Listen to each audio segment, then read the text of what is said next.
I'm going to welcome Peter, who's going to talk about GraalVM.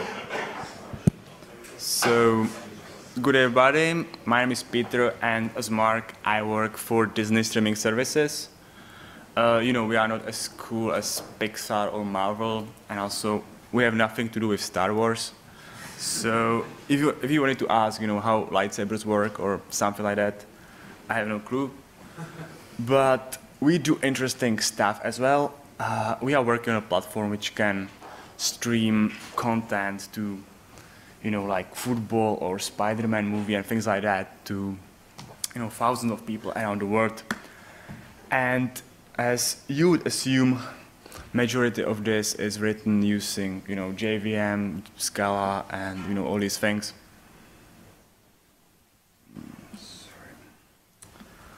And now the topic of this talk, adopting Graal.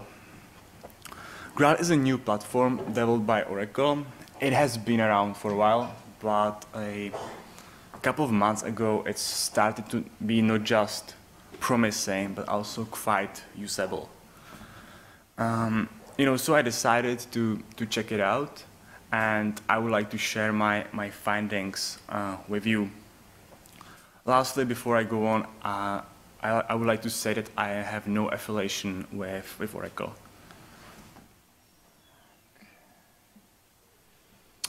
There are multiple reasons why they decided to write a new compiler/VM from scratch. And I think the main one was that one of the JIT's compilers, C2, reached the end of its life cycle. It's very difficult to do any bigger changes there. Very little was done there in the last few years. It's quite old code written in some legacy C++ dialect. And there are like very few people who like really understand how it works. C2 is an extremely successful piece of code. It has been around with us for almost 20 years, but now it may be time to move on. So Graal, run programs faster anywhere. That's the official slogan, and I bet it makes sense. What is really good is that Graal is written in Java using the new JVM compiler interface, or JVM CI. Of course, this is not as cool as it was written in Scala, but it has, you know, a lot of advantages, like much lower entry barrier for engineers. You know, as Java is quite well-known language these days. Apart from that, it also provides all these Java traits, like, you know, inbuilt memory safety and things like that. Lastly, its performance, which is like something people may be worried about. Java is quite decent these years. You know that 20 years of development brought some fruit. So I don't think we have to worry about its overhead too much. Okay, so that was the intro. And now let's take a look at how Graal can help us with compiling. It's compiling and Scala, so I think DevStar makes total sense. Actually, I wanted to do the old, and I think still good, why is Scala compiler so slow joke. But if you look at the results which I got from my browser, it doesn't look, you know, too bad for Scala. But anyway, I think we all agree we would like to speed up our compiles. And, you know, Graal may help us with that. So if you're using SBT and want to start using Graal, you just need to reference an archive with Graal, you know, like this. And pass these flags. As you can see, it's still marked as experimental. So let's set the expectations correctly. About the archive, Graal is a part of JDK since version 10. So in that case, you can just use the flags. Or you can use dedicated Graal archive directly. This archive is based on JDK 8, and this may be actually easier for you because making your Scala project compiling with JDK 10 or 11 it might be quite an interesting exercise. I think for starters, the easiest way is to add the flags and Java Home path into sbtops file. And for Java Home, I would just use the dedicated Graal archive directly, to make it as simple as possible. If you decide to go with JDK 11, you need to use Scala 2.13, and this may be a little bit challenging, mostly because of limited library support. Scala team maintains a list of available libraries. I have the link for this in the references slide in the end.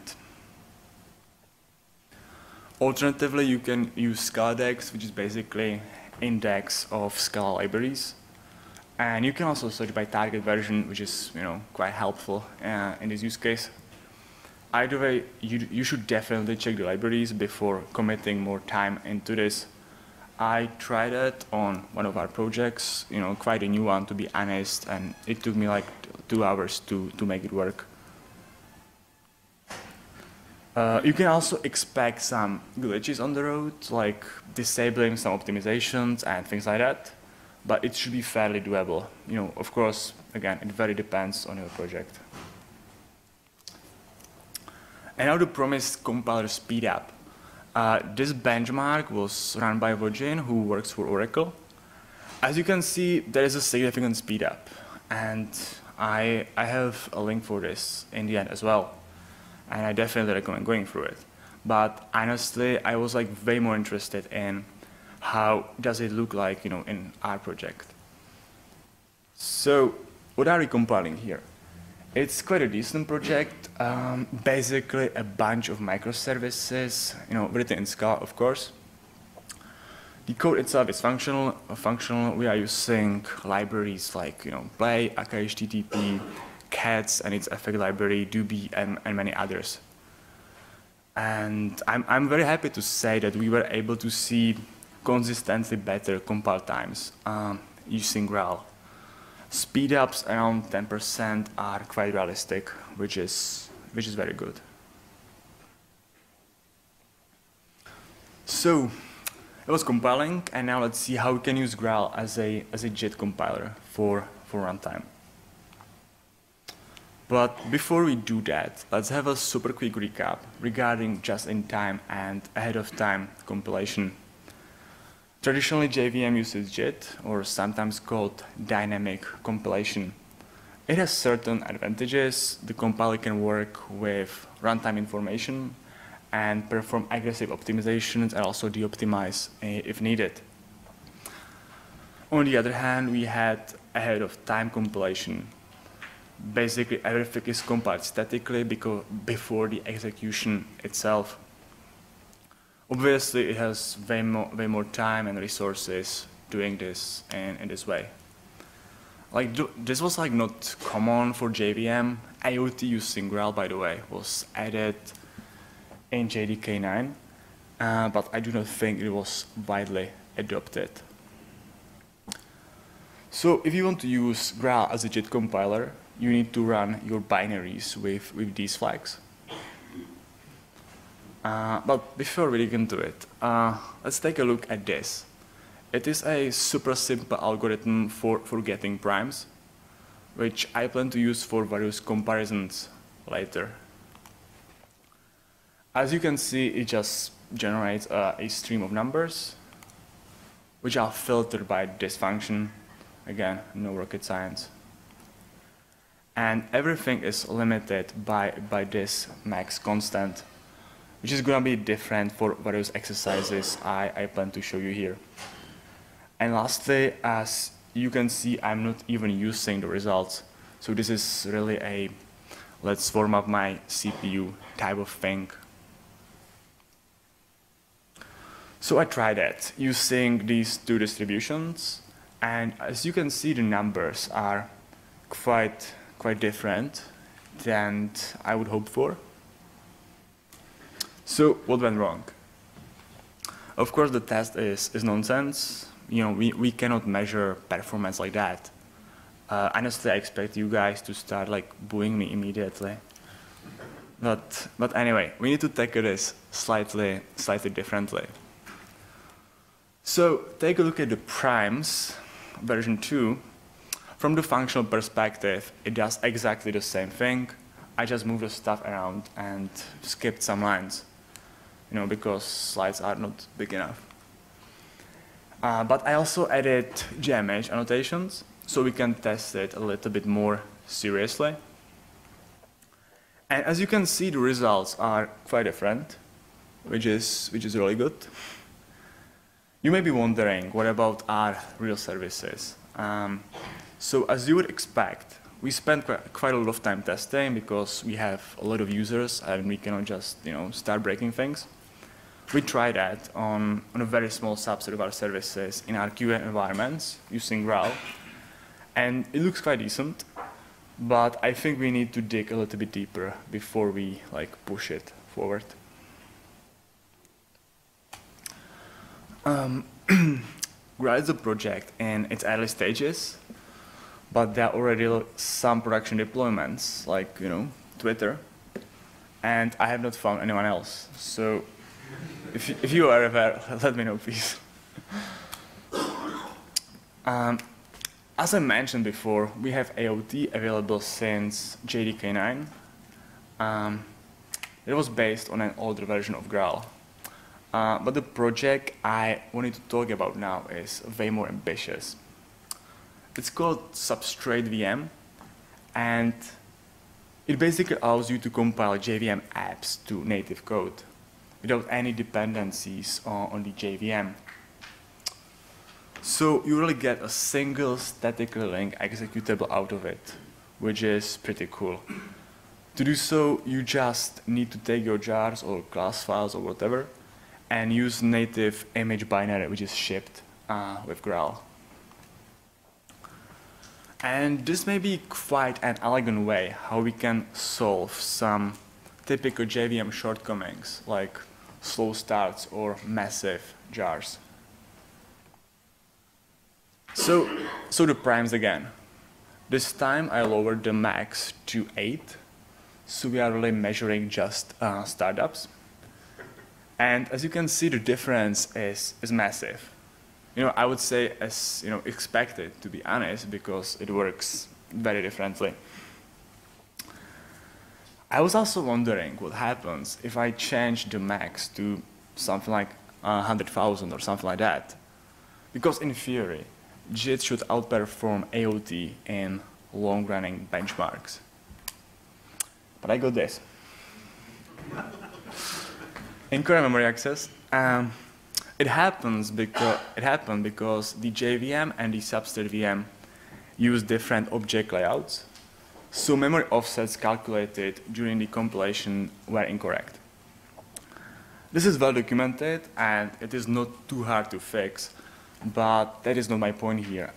My point here is to show you that you cannot just take any program and execute it natively.